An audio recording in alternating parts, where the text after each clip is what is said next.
O último vídeo que eu fiz utilizando essa camisa gerou um monte de polêmica, inclusive dentro de grupos progressistas que eu participo. Acho que um pouco do objetivo era esse. Eu sou o Thiago Moretti, professor tatuado, e bora comigo nesse vídeo dar uma continuidade da explicação do que é a lei da anistia e por que eu continuo insistindo que a anistia no Brasil foi para quem resistiu. E para golpista é prisão. Isso tanto nos dias de hoje quanto na época da ditadura, que a gente precisa reparar um erro histórico que foi cometido. Para quem não está ligado, a lei da anistia lá de 1979 ela foi num período de redemocratização do Brasil, aquela transição da ditadura militar para o período de democracia com a Constituição de 88, e foi um marco importante na história do nosso país. Só que, infelizmente, um pedaço dela foi distorcido e até hoje a gente tem uma sensação de impunidade porque um monte de militar que torturou, que assassinou, que cometeu crimes contra a humanidade também foram incluídos nessa história da lei da anistia. E foi exatamente essa discussão que veio quando eu utilizei essa camiseta. A gente está comunicando anistia não para esses golpistas que tentaram o golpe no nosso país lá em 8 de janeiro de 2023. Só que daí o pessoal da extrema-direita começou a trazer personagens como Gil, Caetano, que teriam sido anistiados e que agora estariam sendo hipócritas por não defender a anistia. E já começa aqui uma falácia, uma fake news. Gil, Caetano, próprio Djavan, essa galera, não sei se vocês sabem, mas eles não foram anistiados pela lei da anistia.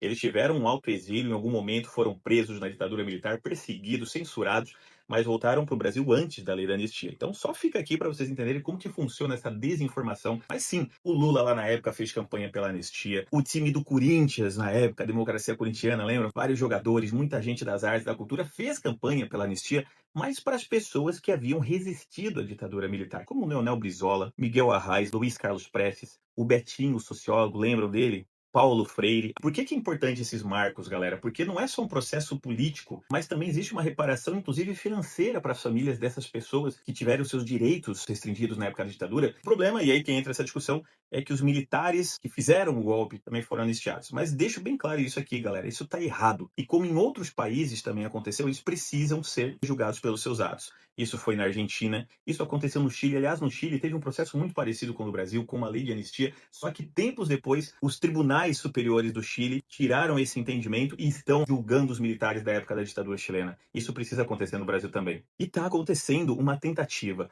muito resgatada, inclusive, no ano passado, com o sucesso do filme Ainda Estou Aqui, com a história do Rubens Paiva. Isso resgatou no nosso Brasil esse anseio por justiça, e lá no Supremo Tribunal Federal essas discussões estão de volta acontecendo. Existe um marco jurídico nessa história de 2010, quando o Supremo julgou a ADPF 153, a arguição de descumprimento de preceito fundamental, que o STF lá em 2010 teve o entendimento de que a lei da anistia seria constitucional para todos, para quem resistiu, para os militares que cometeram as atrocidades deles, só que tem aí um entendimento muito perigoso juridicamente. Entendimento esse que em dois processos internacionalmente foram questionados pela Corte Interamericana de Direitos Humanos. Em 2010, um julgamento das questões dos crimes da ditadura na época lá do Araguaia, em 2018, no caso do Vladimir Herzog. Por conta dessa ADPF lá em 2010 ter sido julgada, ela não teve o processo encerrado exatamente pela decisão da Corte Interamericana dos Direitos Humanos lá do caso do Araguaia. Quando o julgamento no STF estava sendo concluído, acabaram acontecendo embargos de declaração e até hoje esse julgamento não teve o seu trânsito em julgado. Então isso está em aberto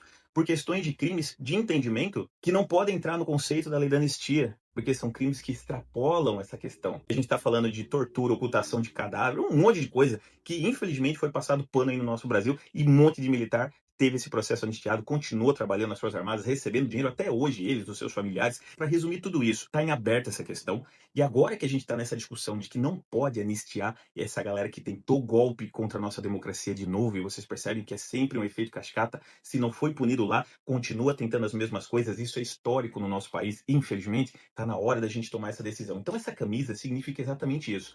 A anistia é para quem resistiu aos golpes que o nosso país sofreu, para quem lutou pela democracia. Para golpista, seja hoje, seja na época da ditadura, é prisão. É isso que a gente precisa lutar. E bora fazer essa luta hoje e resgatar essa discussão lá no STF para que a gente possa também punir os militares, os golpistas lá da ditadura militar do nosso país. Quem tem o direito de ser anistiado é quem resistiu, quem lutou do lado da democracia.